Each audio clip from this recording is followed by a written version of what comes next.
Torah time! The weekly portion. What's it all about? It really means something.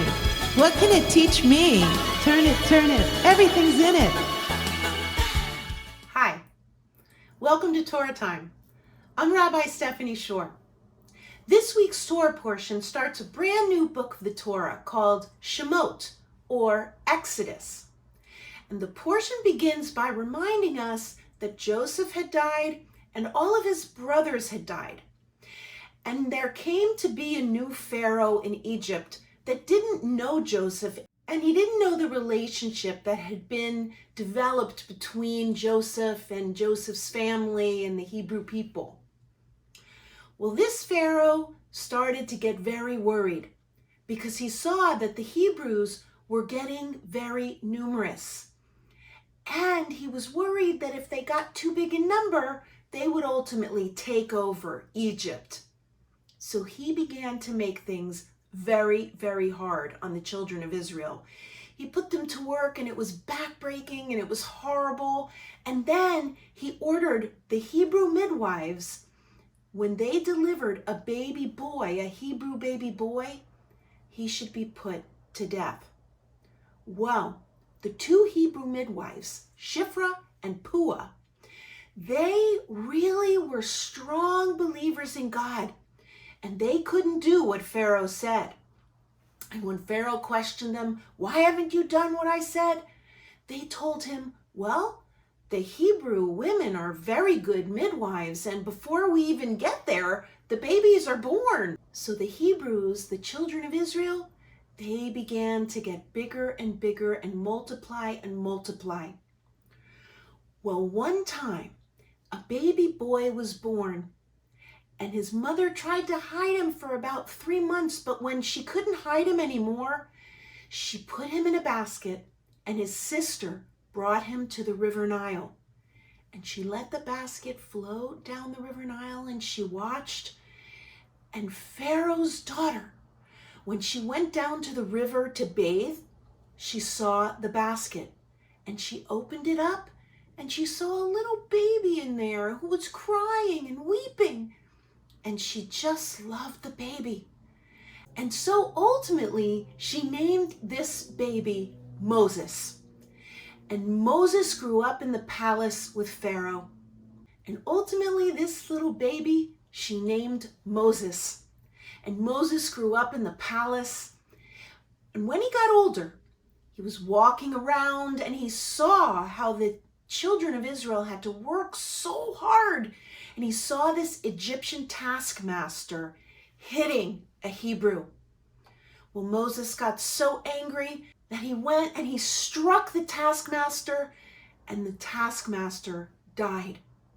Well, Moses, being so afraid of what he had done, he ran away. And he ran away because he knew Pharaoh would be after him and want to kill him. So he ran to a place called Midian, and there he met Jethro. And Jethro had a daughter named Zipporah, and Moses and Zipporah got married, and they lived with Jethro. Now Jethro had flocks, and so Moses became a shepherd. And he would shepherd to his flocks, and he was in the pasture. And one day, he saw something quite unusual. I bet you know what it is. He saw a bush burning, but something very interesting was happening to the bush. It wasn't being consumed. So the bush is burning, but the bush is staying intact. And then Moses hears a voice, and it says, Moses, Moses.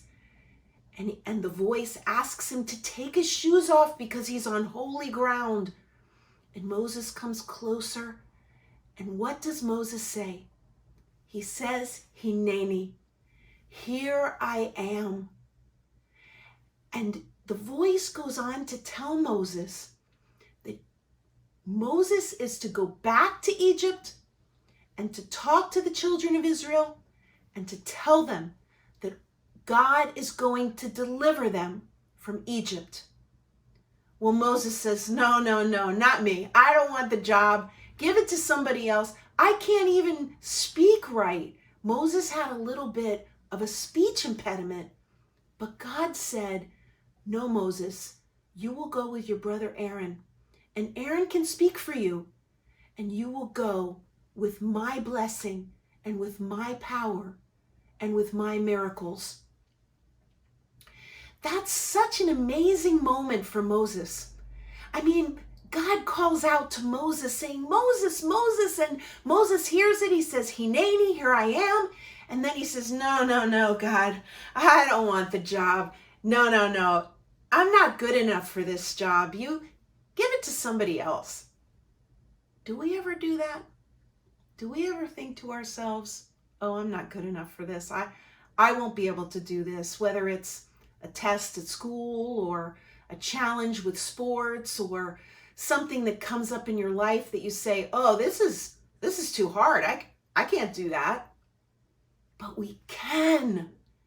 We can when we say to God, Hineni, here I am. I am ready. I am willing. I am giving myself to you, God, as a humble servant. A humble servant? What does that mean?